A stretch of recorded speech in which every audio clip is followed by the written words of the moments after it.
Assalamu alaikum wa rahmatullahi wa barakatuh. May peace, mercy, and blessings of Almighty God be on all of you.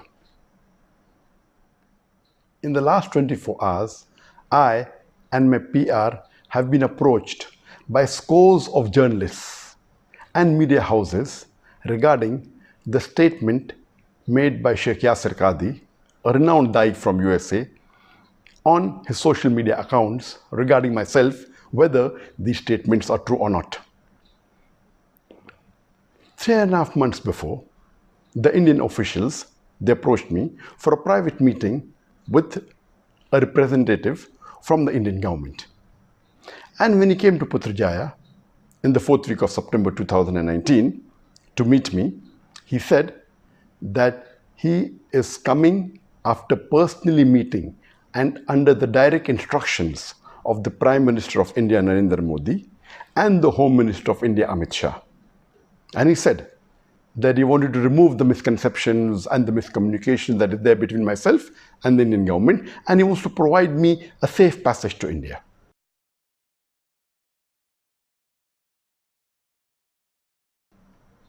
I thought that imagine the same BJP government which hounded me for the last 3.5 years. The same person, the Prime Minister of India, Narendra Modi, who used my name no less than 9 times in a span of less than 2 minutes in his election speech in May 2019, now they are bartering with me for a safe passage. It's too straight to be true. And he said that he would like to use my connections to better the relationship between India and the other Muslim countries. And I said that as long as you do not ask me to do anything against the teachings of the glorious Quran, against the teachings of the Sahih Hadith, and secondly, I do not want any personal benefit. And lastly, as long as it benefits the Muslim Ummah, I have no problem in cooperating with you.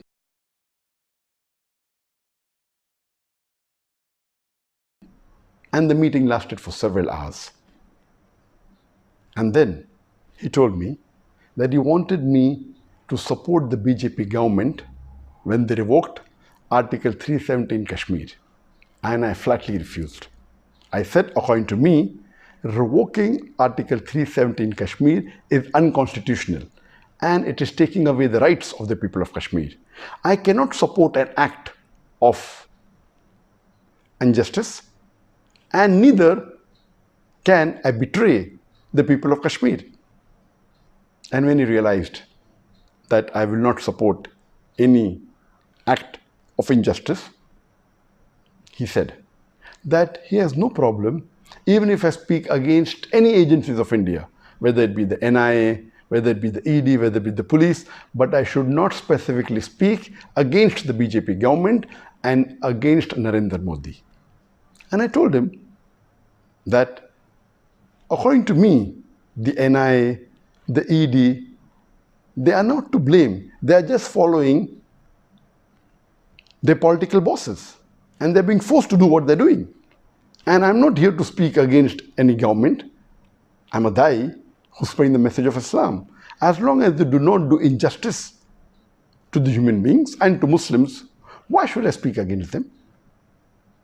And lately, on the 17th of December 2019, I gave a press statement against CAA, the Citizen Amendment Act, and which was published in the media.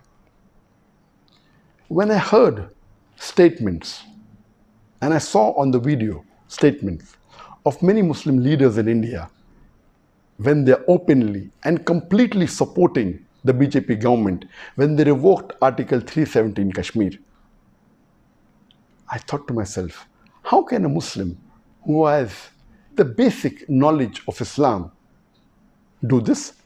Some of them supported the NRC in Assam. Some went to the extent of saying that NRC should be done throughout India. Now I realize that these Muslim leaders surely may have been blackmailed, may have been pressurized, may have been forced to support the unjust BJP government, otherwise face dire consequences. I have a message for the Muslims of India.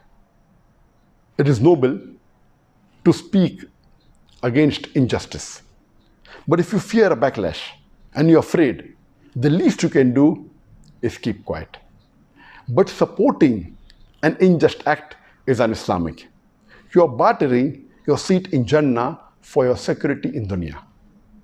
Allah says in the glorious Quran, in Surah Az-Zumar, chapter number 39, verse number 36, is not Allah enough for His servant? But yet they frighten you with others besides Him. Wa akhiru da'wana alhamdulillahi rabbil alamin.